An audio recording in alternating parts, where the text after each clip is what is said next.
Le président de la République accorde une audience au directeur général de l'Organisation du monde islamique pour l'éducation, les sciences et la culture, ICESCO.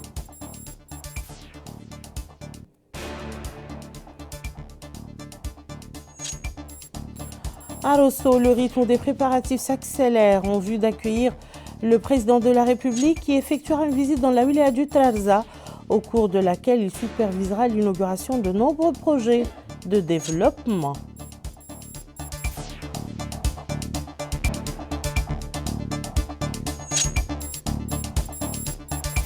La Première Dame supervise le lancement des travaux de la conférence internationale sur le rôle des femmes leaders dans l'autonomisation des femmes dans le monde, dans le domaine numérique.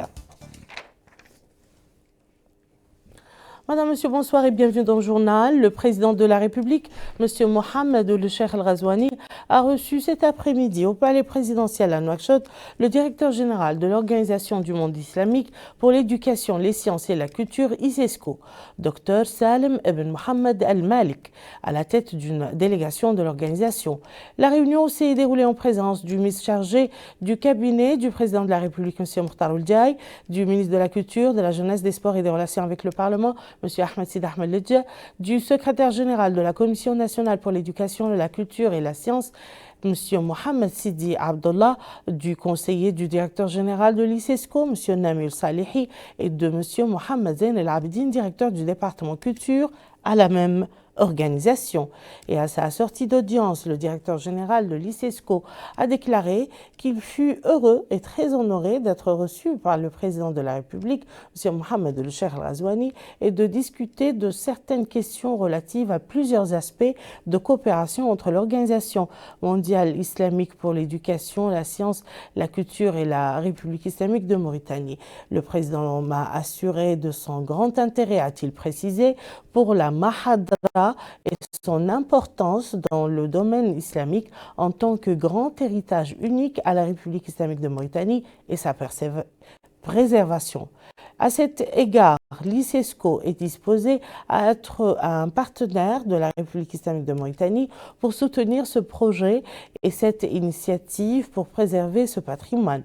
Demain, nous concluons la célébration de Nouakchott en tant que capitale de la culture dans le monde islamique, cette grande ville qui a beaucoup donné à la culture dans le monde islamique. Plus de 164 activités ont été menées pendant toute l'année, illustrant cette grande richesse de Nouakchott et Chingit en général, que ce soit du côté culturel, patrimonial, poétique ou autres paroles et musique.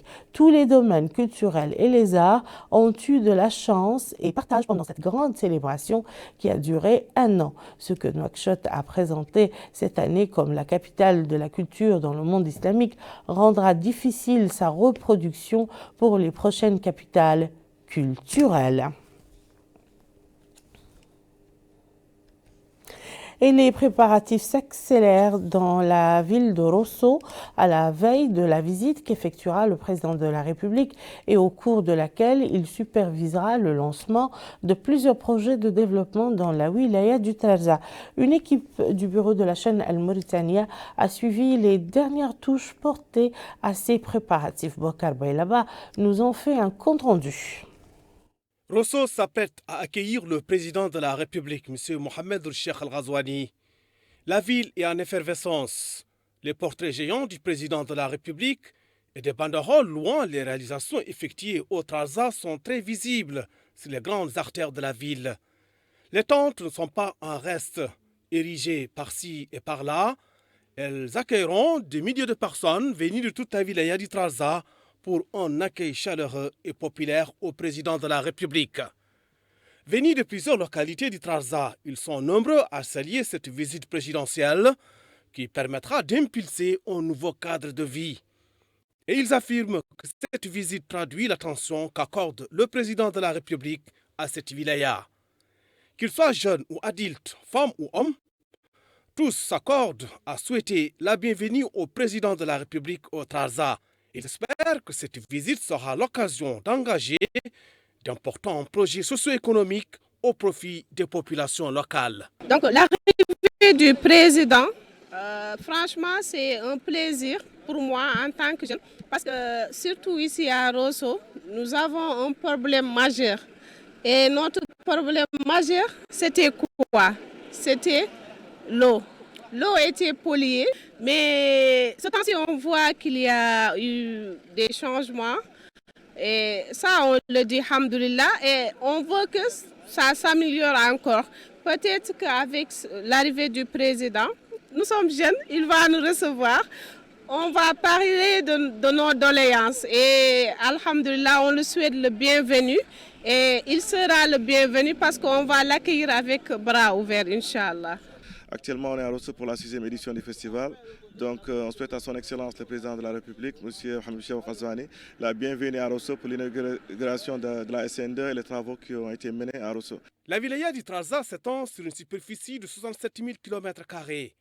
Elle est située au sud du pays, limitée à l'est par la wilaya du Brakna, à l'ouest par l'océan Atlantique, au nord par les wilayas de l'Inchiri et de l'Adar, et au sud par le fleuve Sénégal. Sur le plan administratif, la wilaya compte 7 muqata: Rosso, Mederdre, Boutilimit, Kermassen, Wedneg, Irkiz et Tekan. 4 arrondissements administratifs: Tigint, Ndjago, Jidril Mahgan, Likseiba et plusieurs communes. L'activité économique principale reste l'agropastoralisme. Et à ce sujet, les potentialités agricoles sont considérables. La superficie arable est estimée à plus de 47 000 hectares, dont 20 000 sont aménagés. La wilaya du Trarza constitue d'ailleurs le grenier de la Mauritanie en raison de l'importance de ses potentialités agricoles et sa production céréalière, notamment risicole, au niveau de la plaine de Pourier et dans d'autres périmètres irrigués, à Tekan, Mbardjer ou Arkiz. Le fleuve Sénégal reste la sève nourricière dans le domaine de l'hydraulique. Le maraîchage n'est pas un reste. D'ailleurs, plusieurs périmètres ont été aménagés pour ce type de culture dont l'objectif est de satisfaire la demande locale. En février 2023, la ville de Rosso avait abrité pour la première fois de son histoire la réunion du Conseil des ministres présidée par le président de la République. Et cela marque le début d'une nouvelle approche pour décentraliser l'action gouvernementale et permettre aux membres du gouvernement de s'enquérir de près des projets mis en œuvre au niveau de ces wilayas. Un autre projet phare est en cours de réalisation à Rosso. Il s'agit du pont de Rosso.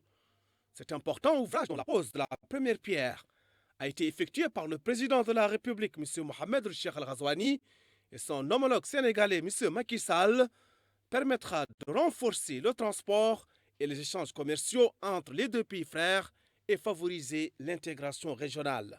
Au cours des 4 dernières années, la wilaya du Trarza a bénéficié d'importants projets dans le cadre du programme Mes priorités du président de la République qui se traduisent par l'offre d'outils agricoles, de cartes d'assurance maladie, du cash transfert, entre autres, au profit des familles nécessiteuses. La wilaya dispose aussi d'une infrastructure sanitaire appréciable, dont 2 hôpitaux régionaux à Rosso et à Boutilimit, 16 centres de santé au niveau des chefs-lieux de Muqata'a et 107 points de santé. Dans le domaine de l'éducation incarné aujourd'hui par l'école républicaine, la wilaya du Trarza dispose de 413 écoles primaires, 63 collèges et lycées. Pour renforcer ces structures scolaires, l'État est en train de réaliser d'autres établissements à travers la wilaya. Et à cela s'ajoute un institut supérieur des études technologiques dispensant de plusieurs spécialités comme l'agriculture et l'élevage. Sur le plan de la voirie et des transports, la wilaya possède un réseau bitumé réparti sur l'axe Rosso-Nouakchott, Nouakchott-Ouadénaga, Boutilimit et Rosso-Bogué, entre autres. Dans le domaine de l'hydraulique, là aussi l'État a déployé d'importants efforts pour aménager des ouvrages de nature à satisfaire la demande locale, d'autant plus que la ville de Rosso a les pieds sur le fleuve Sénégal. Dans le domaine social, d'importants programmes et actions ont été réalisés dans ce sens, afin de soutenir les groupes vulnérables de la wilaya. D'ailleurs, plus de 200 millions d'euros ont été investis dans la promotion des activités à caractère social.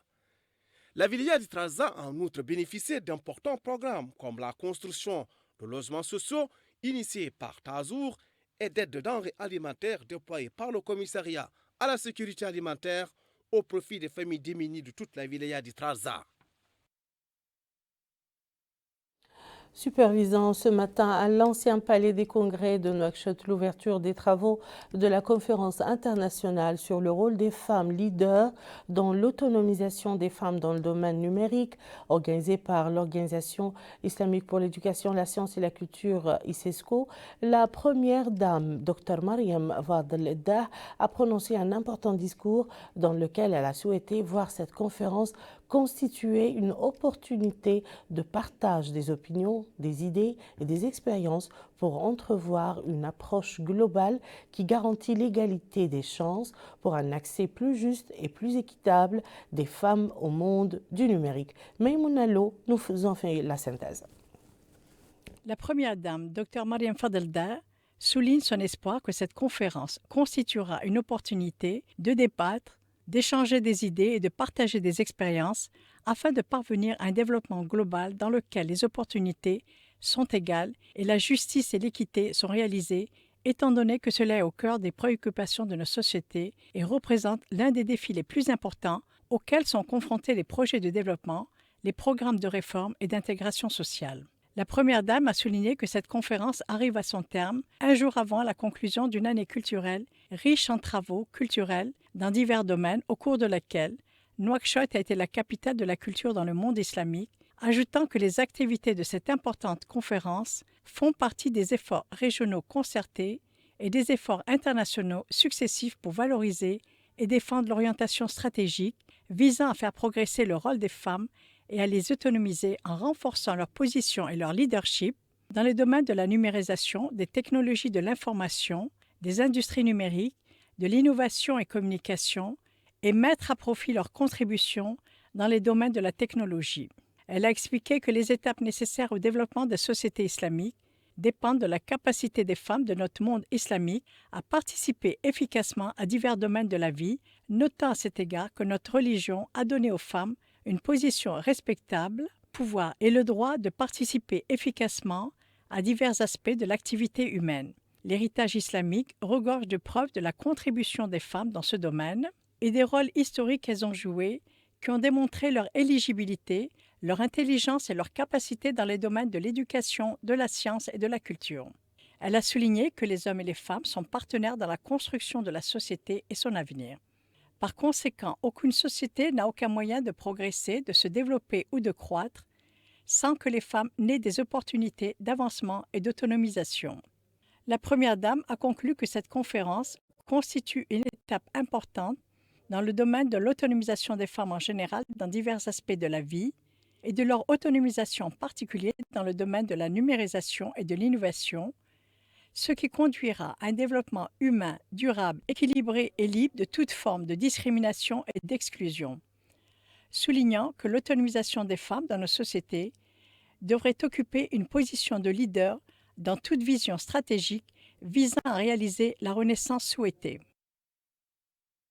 Aujourd'hui, la première dame, Dr Mariam Mohamed Fadel Dah, a supervisé en présence de la première dame de la République sœur du Sénégal, Madame Mariam Faye Sall, l'ouverture des activités de la conférence internationale sur le rôle des femmes leaders dans l'autonomisation des femmes dans le domaine numérique. Cette conférence internationale examine les moyens de renforcer les capacités des femmes à accéder à divers domaines de l'industrie numérique et leur permet de partager les meilleures pratiques et d'exprimer leur point de vue et expériences uniques dans le monde numérique. Retour à Melikem Tenarli toujours.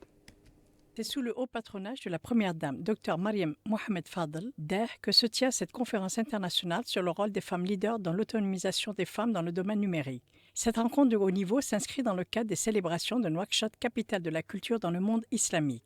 L'objectif de cette conférence de 2 jours est d'examiner les moyens de renforcer les capacités des femmes à accéder à divers domaines de l'industrie numérique et leur permettre de partager les meilleures pratiques et d'exprimer leurs points de vue et expériences dans le monde numérique.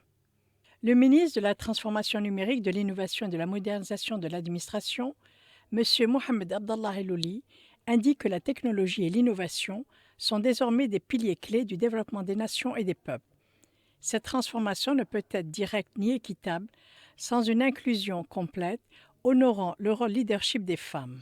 Le ministre a déclaré que les objectifs et axes les plus importants de la stratégie de transformation numérique de notre pays aspirent à fournir un environnement approprié aux femmes dans le secteur numérique, ajoutant que la réalité exige d'être vigilant face aux défis auxquels sont confrontées les femmes dans ce domaine numérique.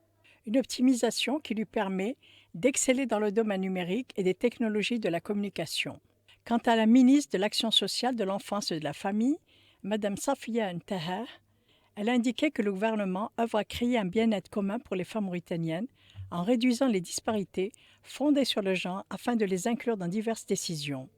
Elle a ajouté que les femmes mauritaniennes représentent 52%, dont une majorité de filles, ce qui leur a permis de participer de manière significative au gouvernement, puisqu'elles occupent de nombreux postes sensibles dans le pays, soulignant que cette conférence, qui se tient sous le patronage de la Première Dame, contribuera à faire progresser le rôle des femmes dans le domaine numérique et technologique et fonctionnera.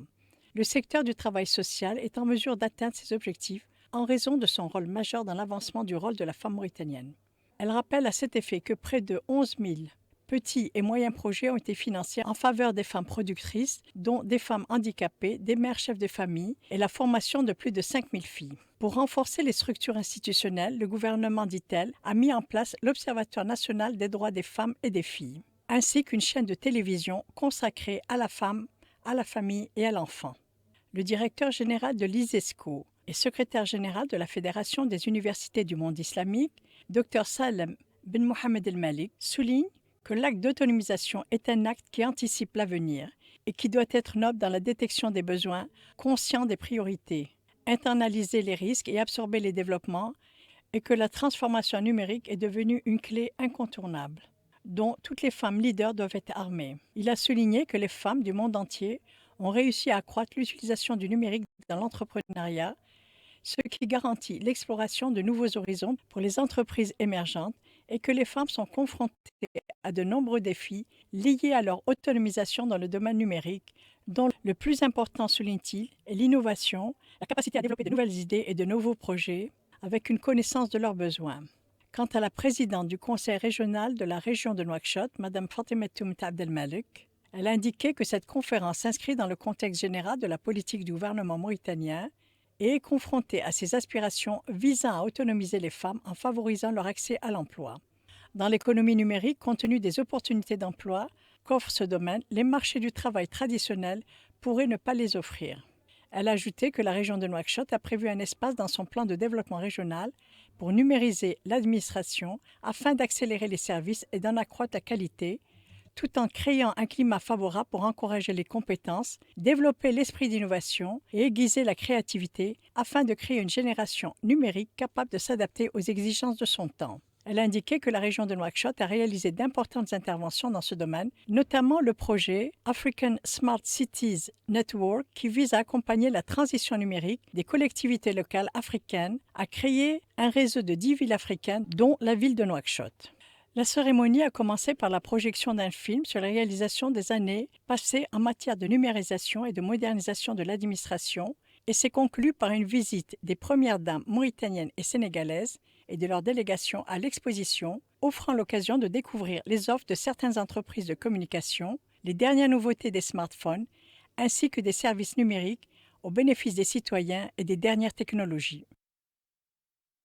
Le ministre de l'économie et du développement durable, Abdeslam Mohamed Saleh, a signé ce matin à Nouakchott avec son Excellence Monsieur Alexandre Garcia, ambassadeur de France auprès de notre pays, une convention dédiée au financement du projet Jeunesse, Culture et Sport à hauteur de 18 millions d'euros, soit environ 768 millions MRU.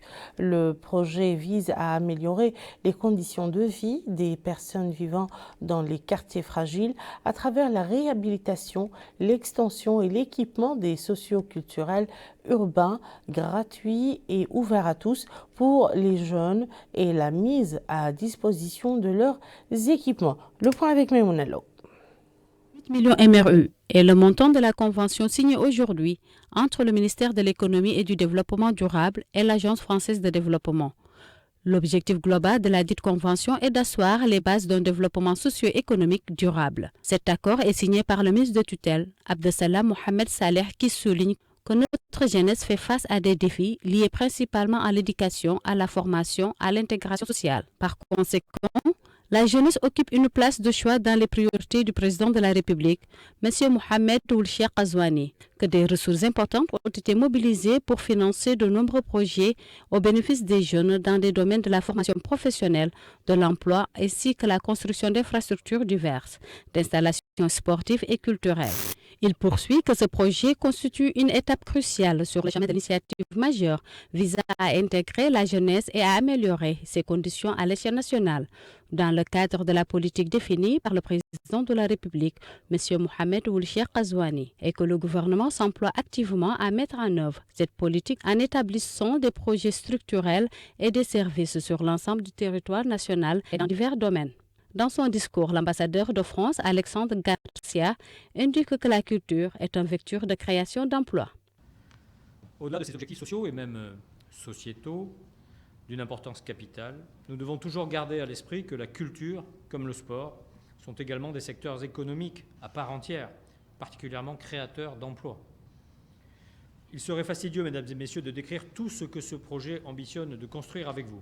Mais je voudrais terminer en explicitant une des actions phares et structurantes de ce projet, la création d'un dispositif mauritanien d'appui aux arts et à la culture, dont la mission sera premièrement de structurer et renforcer le secteur culturel, deuxièmement de donner aux artistes les moyens de créer, de produire et de se produire, et enfin troisièmement de former les acteurs de la chaîne de production, et enfin, quatrièmement, faciliter la diffusion des œuvres et la mobilité des artistes. Ce projet s'inscrit dans le cadre de l'activation de la stratégie nationale Jeunesse 2020-2030, qui considère le sport et la culture comme des leviers importants pour l'avancement et la prospérité de la jeunesse.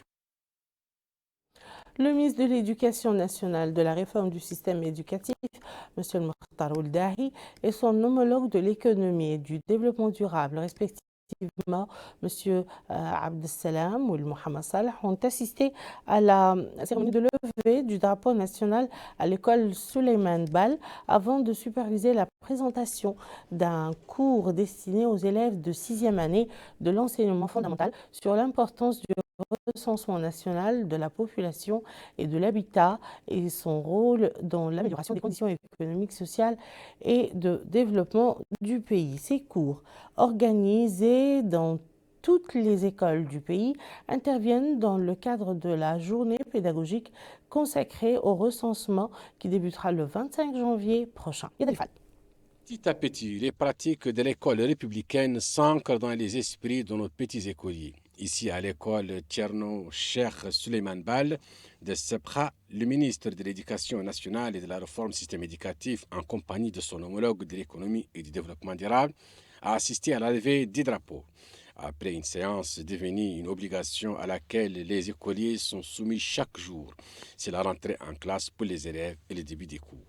Le ministre de l'Éducation nationale et de la réforme du système éducatif, M. Mokhtar Ould Dahi, a rappelé l'importance du recensement et a demandé à ce que la famille scolaire participe activement à la sensibilisation sur cette question. Car, a dit le ministre, le recensement ne se fait qu'une fois tous les 10 ans et se déroule sur 15 jours. Il a rappelé à ce propos l'importance du recensement pour les options politiques et économiques du pays comme base. De son côté, le ministre de l'Économie et du Développement durable s'est dit honoré d'être ici dans cette école pour participer à la campagne de sensibilisation de recensement des populations. Il a souligné que les élèves et le personnel éducatif ont un rôle important à jouer dans cette campagne de sensibilisation. À l'école Mokhtar Tcherno Sakho, le ministre de l'Éducation nationale a assisté ici à un cours sur la réforme du système éducatif. La ministre de la Santé, Mme Naham Hamdioul Moknas, a supervisé ce matin à Nouakchott l'ouverture d'un atelier technique organisé par la Caisse nationale d'assurance maladie CNAM en coopération avec le Bureau international du travail.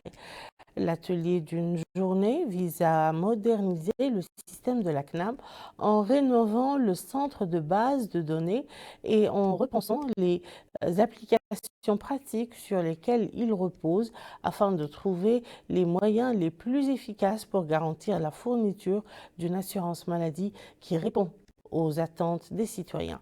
Moussa Ndiaye.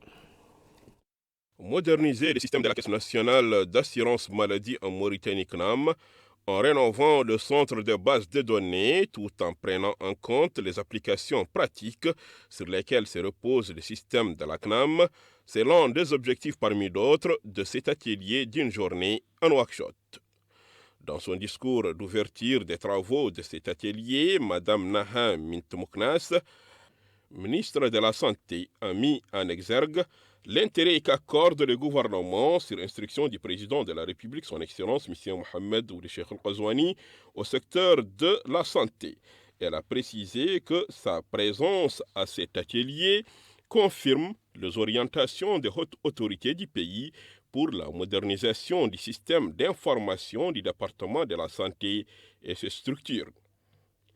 Les partenaires techniques de la Mauritanie, tels que le Bureau international du travail BIT et l'Union européenne, notent un progrès remarquable qu'a connu le secteur de la santé au cours des dernières années.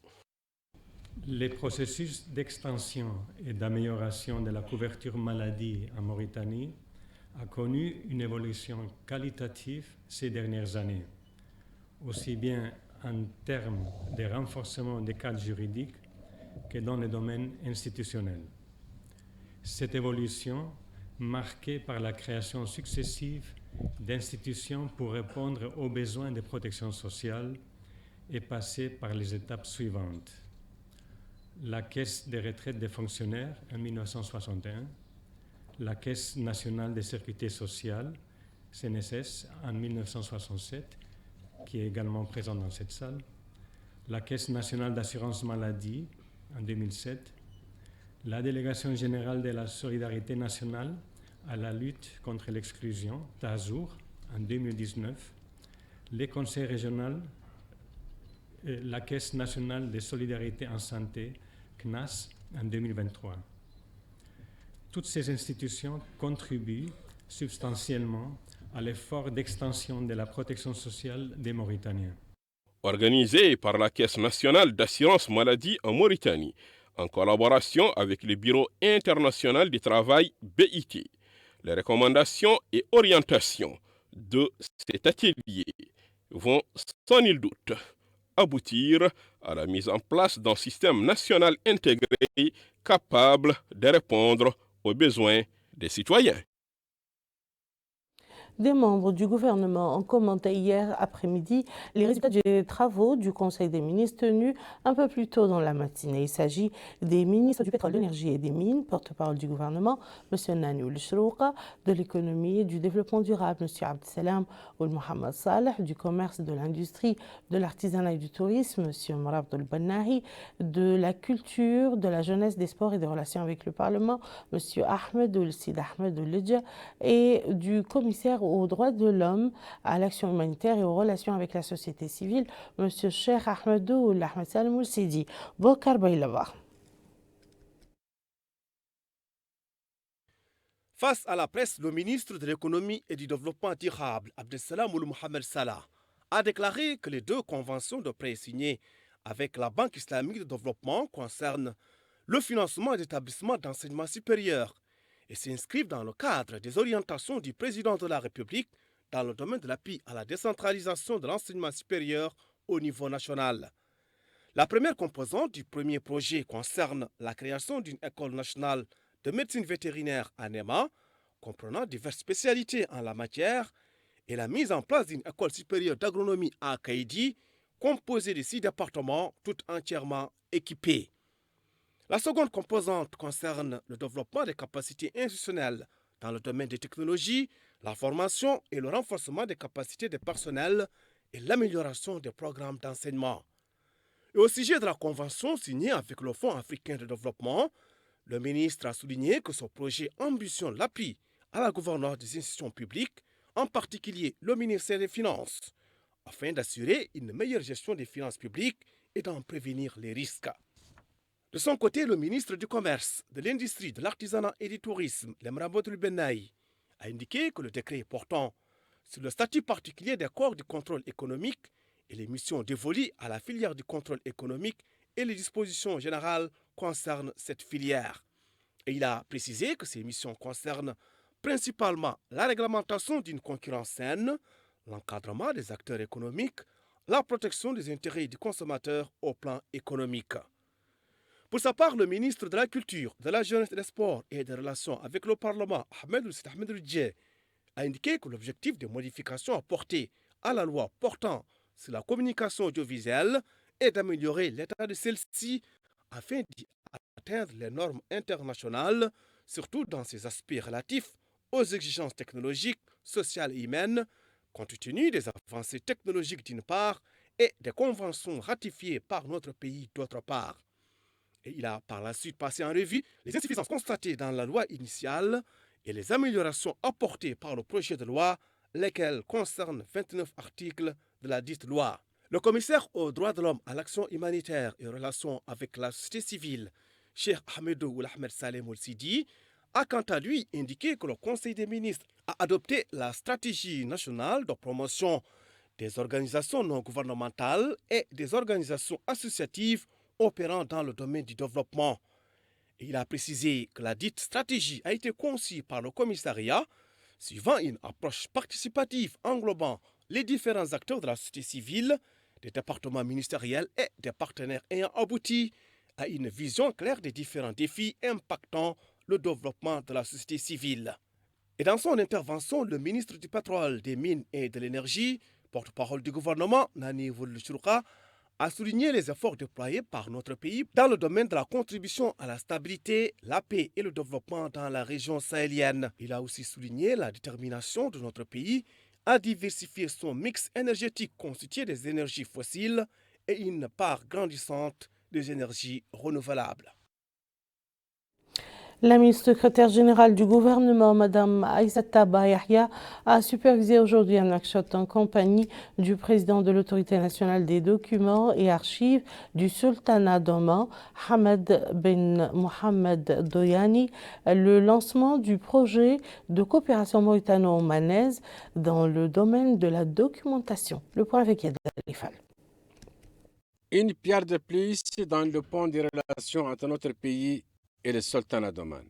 Cette activité s'inscrit dans le cadre des festivités commémoratives du 63e anniversaire de l'indépendance nationale.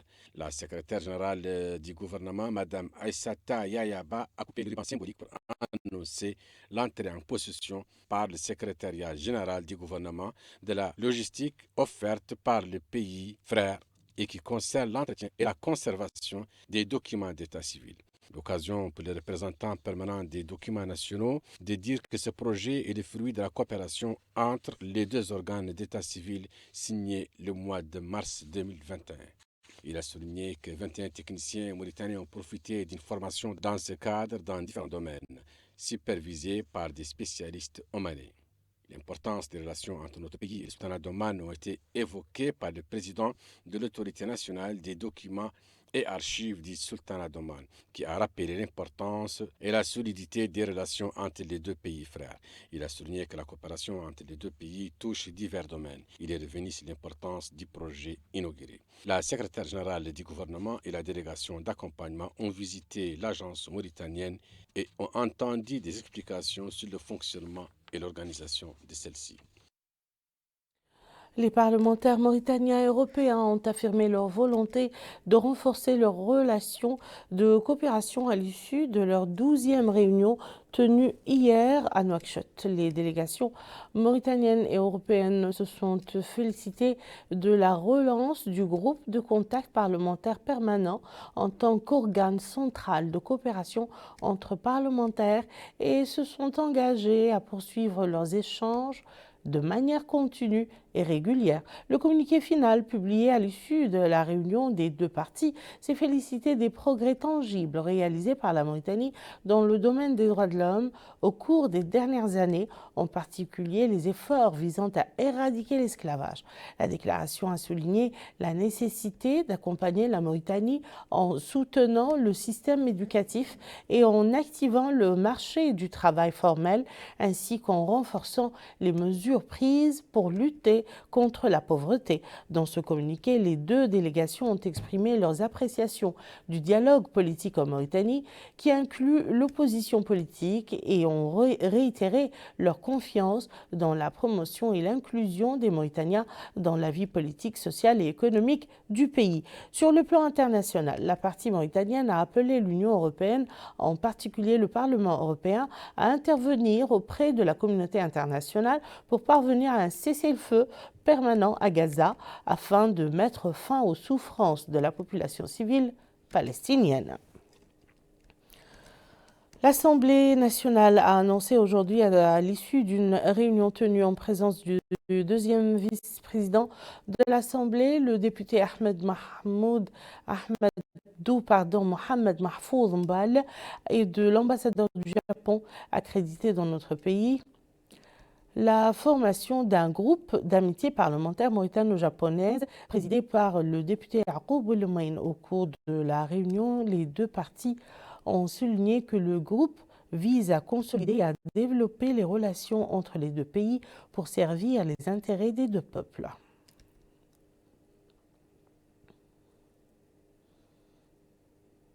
Le président de la Commission nationale des droits de l'homme, Maître Ahmed Salem Bouhoubaini, a déclaré que le climat d'apaisement que le pays a connu ces dernières années a eu un impact positif sur l'exercice de la liberté d'expression, ce qui a contribué à élargir l'espace des libertés et permis d'importantes avancées dans ce domaine.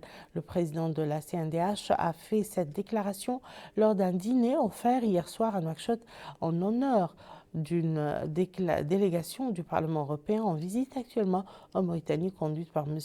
Mathias Nemek, chef de la mission pour les relations avec les pays du Maghreb. Le point avec Moussa Ndiaye.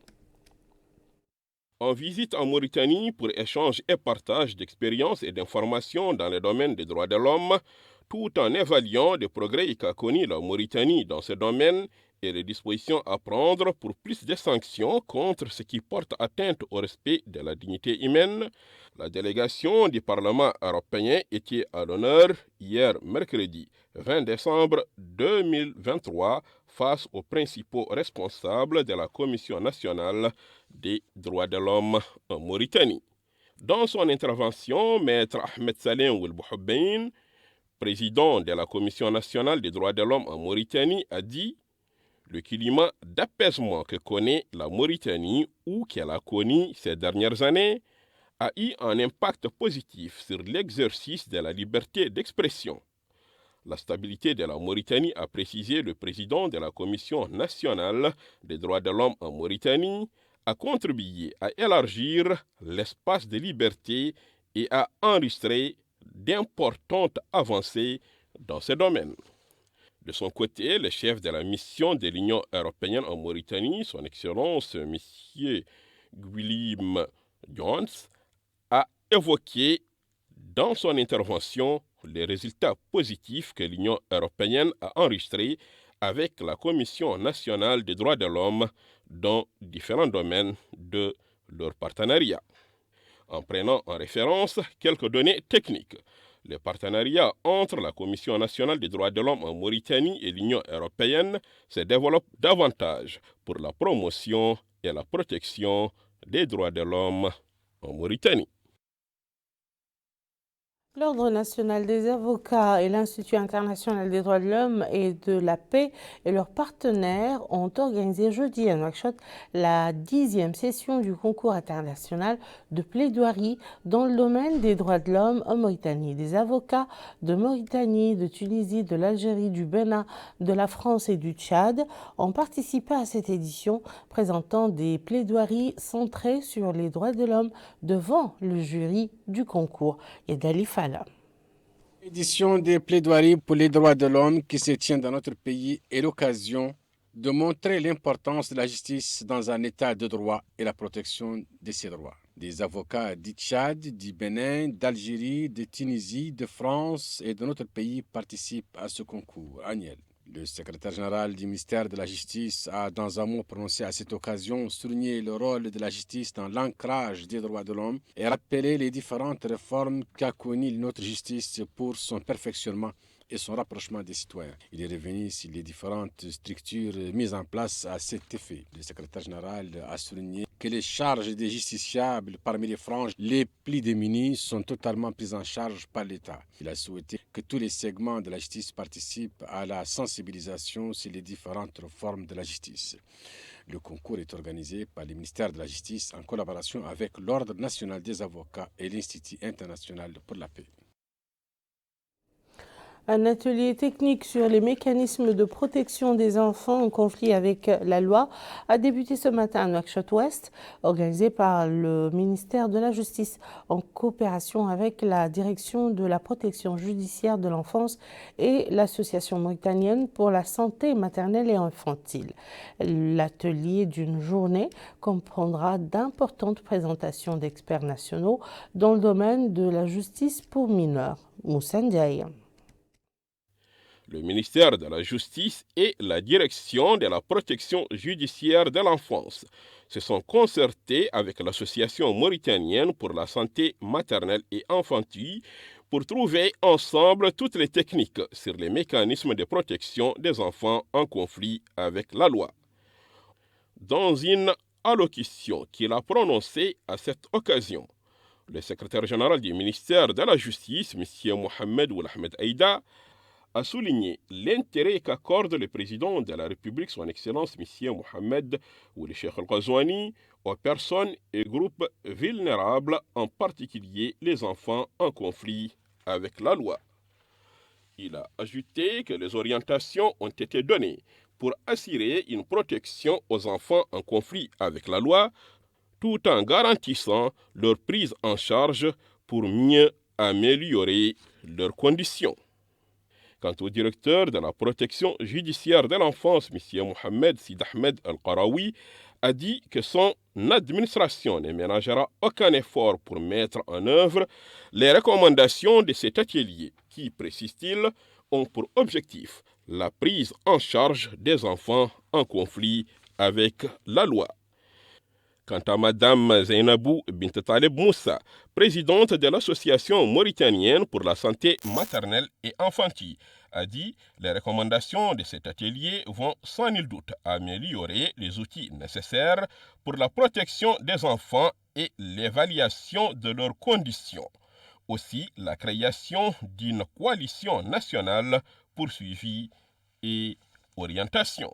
Sur la base d'une étude internationale sur les enfants en conflit avec les lois nationaux et accords internationaux ratifiés par la Mauritanie vont améliorer les conditions des enfants en conflit avec la loi. Le commandant en chef d'état-major de la garde nationale, le général de corps d'armée Cheikh Mohamed El-Amin, accompagné du wali du Houd al-Sharqi, M. Selmoul Sidi, a inauguré ce matin à Nema le nouveau quartier général du groupement régional numéro 1 de la garde nationale. L'inauguration de ce nouveau quartier général, composé de 2 étages, s'inscrit dans le cadre de la stratégie du secteur visant à fournir toutes les conditions logistiques afin de permettre à la garde nationale d'accomplir pleinement sa mission partout et quand cela est nécessaire. Le commandant en chef a reçu des explications détaillées sur la nature de l'installation et sa capacité d'absorption présentée par le directeur des infrastructures au commandement général de l'état-major de la garde nationale, le colonel Ahmed Ould-Amin. Nouakchott abrite une journée de sensibilisation sur la problématique de la migration irrégulière des jeunes. L'atelier vise à mettre en lumière les dangers néfastes de l'immigration pour l'économie et la croissance du pays. Maïmouna Lo.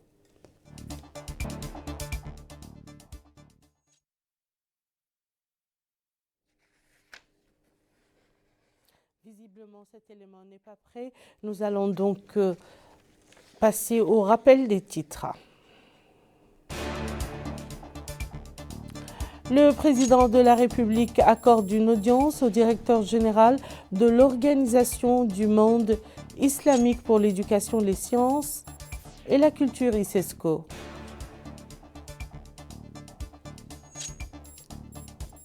À Rosso, les rythmes des préparatifs s'accélèrent en vue d'accueillir le président de la République qui effectuera une visite dans la wilaya du Trarza, et la première dame supervise le lancement des travaux de la conférence internationale sur le rôle des femmes leaders dans l'autonomisation des femmes dans le monde dans le domaine numérique. Merci Madame, Monsieur de nous avoir suivis. À très bientôt, Inch'Allah.